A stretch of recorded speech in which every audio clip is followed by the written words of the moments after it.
الحمد لله رب العالمين وبه نستعين على أمور الدنيا والدين صلى الله على سيدنا محمد وعلى آله وصحبه أجمعين shir loogu tashanayay sidii xujaajta looga hor istaagi lahaa yeeritaanka Muhammad sallallahu alayhi wasallam.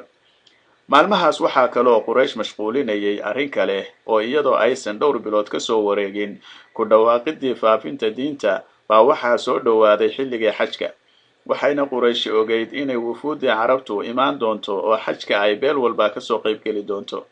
sidaa daraadeed waxaa u muuqatay inay lama huraan tahay inay yeeshaan kelmad midaysan oo ay arrinka Muhammad ku tilmaamaan oo dadka ugu sheegaan si aysan faafintiisu raad ugu yeelan nafaha carabta. waxay u yimaadeen Al-Walid bin al-Mughira si ay ugala xaajoodaan arrintani. Al-Walid wuxuu ugu yeeray inay ka yeeshaan arrinta Muhammad ra'yi midaysan oo hal qorsho ay wada gaareen iskuna wada waafaqeen. ha yeeshee waa ay isku khilaafeen oo ku kala duwanaadeen ra'yiga. qaar waxay soo jeediyeen inay ku tilmaamaan kaahin waa faaliye, laakiinse ra'yigani waa la diiday iyagoo ku cilaynayay in kelmadihiisu aysan hunnu faaliye ahayn. kuwa kalena waxay soo jeediyeen in la yiraahdo waa waalan yahay oo jin buu qabaa. tanina sidoo kale waa la diiday maxaa yeelay ma uu lahayn suuxideedii iyo isla hadal iyo wiswis toona bay ku andacoodeen.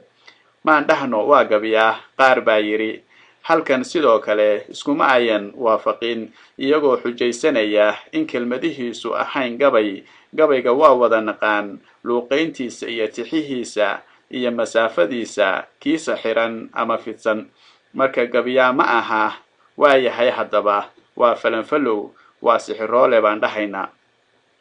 wuxuu ahaa ra'yigii afraad. halkan sidoo kale Al-Walid xoogaa waa ka hor yimid isagoo sheegaya in nabigu sallallahu alayhi wasallam uusan weligiis naftiisa gelin shaqo lugna ku lahayn falka iyo sixirka waxa fuufida iyo kuntimida toona, oo qiray in hadalkiisu ahaa geed jirid iyo laama macaan. waxaa ha yeeshee u muuqatay in hadalka ugu dhow iyo tuhmada ugu macquulsan in lagu dhajiyo Muhammad sallallahu alayhi wasallam ay tahay inuu yahay sixiroole falanfalow ah. kulankii waxay isku raaceen ra'yigan oo ku heshiiyeen in looga fidiyo hal qaab oo lagu sheego sixiroole daran oo ku xeel dheeraaday fankiisa heer uu si baas ugu guulaystay inuu kala geeyo wiil iyo aabihii, nin iyo naagtii, labadii walaal iyo nin iyo tolkii.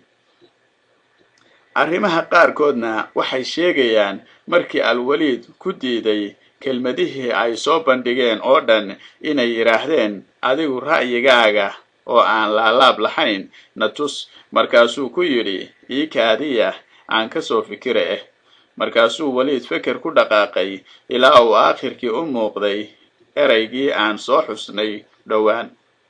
markaas buu Alle wuxuu ku soo dejiyay Al-Walid 16 aayadood oo suuradda Al-Mudassir ka mid oo Alle ku muujinayo nicmada uu ninkaas u galay iyo sida uu uga abaalka dhacay oo diintii Alle iyo xaqii ula diriray iyo meesha aayihiisu ku dambayn doono.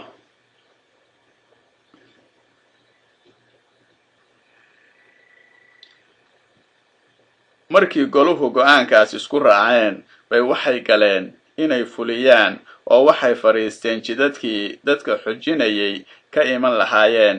qof kasta oo soo marana way uga digayeen nebiga, arrinkiisana warbixin bay ka siinayeen. waxaana ugu darnaa cadowgii islaamka iyo Muhammad sallallahu alayhi wasallam Abu Lahab, kaasoo nebiga saan qaadayay isagoo cod dheer ugu dhawaaqayay waa Abu Lahabe, dadow ha dhegaysanina maxaa yeelay waa beenaale, waa saabi diintiisii ka baxay. sidaa ay tahay Muhammad sallallahu alayhi wasallam wuxuu ku guulaystay inuu abuuro dareen kiciye beeshii oo dhan iyo inuu xitaa ku qanciyo dad xoogaa inay aqbalaan yeeritaankiisa. taasina waxay keentay inay carabtii la fusho oo la laabato xilligaas xajka warka nebiga oo arrinkiisu ku baaho dhulalkii carbeed oo dhan.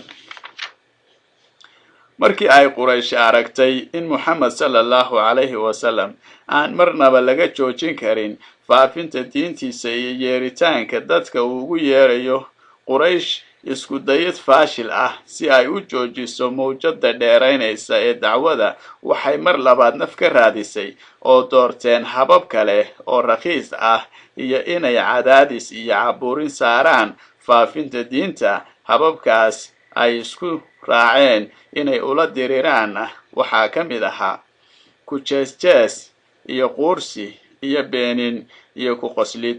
Waxay taas uga dan lahaayeen inay dufeeyaan muslimiinta oo niyadooda dilaan. Nabiga sallallahu alayhi wasallam waxay ku nabeen oo ku masabideen eeda liita iyo dacaayada raqiis ah. Indhohoodana waxay ugu fiirin jireen xagga suubanaha sida inay doonayaan inay cunaan ama kufiyaan ama sidbiyaan. Waxay ku sheegi jireen dhammaan noocyada aflagaadada iyo cayda, beenlow, falanfal, jinoole, wax kasta. Horaankii caaradka ahaa ee islaamay waxaa ka mid ahaa muuminiin tabar yar oo aan ka soo jeedin qabiilo xoog leh oo garab iyo gaashaan u ah. Dadkaas aan dambiga lahayn way ku jeesi jireen munaasabad iyo munaasabad la'aanba, iyagoo dadkaas ka warramaya. Qurayshtii isla weynayd waxay si joogto ah u weydiin jireen Nabiga sallallahu alayhi wasallam si jees iyo kibir iyo isla weyne ay ku jirto. Waxay muuminiinta ugu qosli jireen oo maad uga dhigan jireen siyaalo kala duwan. Waxay ku qosli jireen oo dacaayadeyn jireen iimaankooda, maxaa yeelay mushrikiintii Quraysh aad bay isula weynaayeen. Fagaarooyinka guud marka ay suubanayaashu soo maraana way xaqiri jireen oo isha ku godi jireen iyaga. Guryahooda markii ay joogaana way ku maadaysan jireen oo ku miran jireen wax ka sheegooda. Markasta iyo meel kasta oo ay ku arkaan waa huruufi jireen oo ugu yeeri jireen maangaabyo ka dhumay jidkoodii qiyaamaha. Dhammaan xeeladaha iyo beenaha iyo baadilka waa la soo bandhigi doonaa. Guntoodii oo waxaas oo xumayn ah waxaa lagu soo rogaal celin doonaa gaalada. Walaalayaal, darsigeeni maanta halka ayuu inoo joogayaa. Inta aynu darsigan darsi la mid ah ku kulmi doono waxaan idinkaga tegaynaa amaano Allah iyo ismaqal dambe oo xiiso leh.